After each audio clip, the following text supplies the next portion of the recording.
హస్త కళాకారుల health audit చేయాలని ఉప ముఖ్యమంత్రి పవన్ కళ్యాణ్ అధికారులను ఆదేశించారు. విజయవాడ అంబేద్కర్ కళావేదికలో ఏపీ హస్తకళా మహోత్సవానికి పవన్ ముఖ్య అతిథిగా హాజరయ్యారు. ఈ సందర్భంగా హస్త కళాకారుల స్టాళ్లను పరిశీలించారు. కొండపల్లి, ఏటికొప్పాక వంటి బొమ్మలను ఆసక్తిగా చూశారు. హస్త కళాకారుల గ్రామాలను పర్యాటకంతో అనుసంధానించాలని అధికారులను ఆదేశించారు. ఈ విషయంలో చేనేత హస్తకళల సలహాదారు సుచిత్ర ఇల్లా సూచించిన ప్రతిపాదనను పవన్ అభినందించారు. ఈ హస్తకళ రంగాలు భారతదేశపు మూలాలు. ఇవి కోల్పోయిన రోజున భారతదేశం తన ఉనికిని కోల్పోదు. సీతారాంపురం లేసు మా ఆడపడుచులతో మాట్లాడుతున్నప్పుడు వాళ్ళు చెప్పింది మాకేదైనా కొంచెం హెల్త్ ట్రీ అని చేయించండి అంటే ఏంటంటే ప్రత్యేకించి హస్తకళలకు సంబంధించి ఒక్కొక్కరికి ఒక్కొక్క ప్రత్యేకమైన హెల్త్ ఇష్యూస్ ఉంటాయి. లేస్ అల్లే వాళ్ళందరికీ చూపు త్వరగా దెబ్బతింటుంది. ఏటికొప్పాక బొమ్మలు చేసే వాళ్ళకి ఆ వుడ్ డస్ట్ కానీ శ్వాసకోశ సంబంధమైన వ్యాధులు వస్తుంటాయి. ధర్మవరం, ఉప్పాడ, మంగళగిరి ఇలాంటి మగ్గాలు నేసినప్పుడు కొన్ని బ్యాక్ ఇష్యూస్ ఉంటాయి. అందుకే నేను ముందు వాటి మీద ఒక ఆడిట్ చేయండి, ఒక హెల్త్ ఆడిట్ చేయండి, ముఖ్యంగా ఇట్లా అందరికి కలిపి.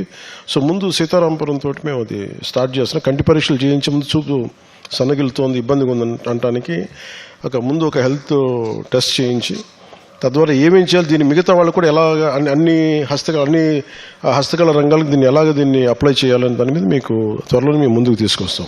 కొత్త ఇన్నోవేటివ్ కాన్సెప్ట్స్ చేసిన బొమ్మలే చేస్తే కొన్ని రోజుల తర్వాత కొత్తవి కోరుకుంటూ ఉంటాడు. చూసిందే కదా, అలా అందుకని ఎప్పటికప్పుడు కూడా ఇన్నోవేషన్ ఒకటి జరుగుతూ ఉండాలి. కొత్త ఐడియాస్ తోటి కొత్త బ్లెండ్ చేయటం కానీ ఇవన్నీ ఉండాలి. అంటే మనకి సుచిత్ర ఎల్లా గారు లాంటి వాళ్ళు, సుధామలిని గారు, లేదంటే రేఖారాణి గారు అందరితో మాట్లాడుతున్నప్పుడు చేనేతల దగ్గర నుంచి మనకున్న హస్తకళల దగ్గర నుంచి ఒక్కొక్కటి ప్రత్యేకమైన గ్రామాలు, ఊర్లు ఉన్నాయి. ఈ ఊర్లని మనం వదిలేస్తున్నాం. కానీ నేనేమన్నానంటే టూరిజం తోటి మీరు ఎందుకు అనుసంధానం చేయకూడదు. ఉదాహరణకి ఎక్కడో అరకులో ఉండే ఒక గ్రామాన్ని సౌరార్ట్కి సెంటర్గా చేయగలిగితే ఎవరో ఇక్కడికి వెళ్ళి విదేశాలు ఉన్నవాళ్ళు కానీ భారతదేశంలో ఉన్నవాళ్ళు కానీ వెతుక్కుంటూ వచ్చి ఆ పార్ట్ ఆఫ్ అరకు విజిటర్స్ ఎవరిని వస్తే వాళ్ళు వెళ్ళి చూడగలరు. చూసి వాళ్ళ కష్టాన్ని చూసి అది కొనుక్కోవడం, సావినీర్స్గా తీసుకెళ్ళడం జరుగుతుంది. అన్నీ డిస్జాయింటెడ్గా ఉన్నాయి. నేను ఏం కోరుకుంటున్నానంటే tourism, Panchayat Raj and forest department should come together and integrate. ప్రతి ఒక్క కళాకారుడికి గుర్తింపు ఉండాలి. సుచిత్ర ఎల్లా గారికి నిజంగా వాళ్ళకి అవసరాలు లేవు, దే హ్యావ్ దేర్ ఓన్, వాళ్ళందరికీ వాళ్ళ వ్యాపారాలు ఉన్నాయి, అన్నీ ఉన్నా కానీ ఏదో మన సంస్కృతి కోసం మనం చేయాలి, మీ జీవితాలు బాగుండాలని చెప్పి వీళ్ళందరూ స్వచ్ఛందంగా వచ్చారు.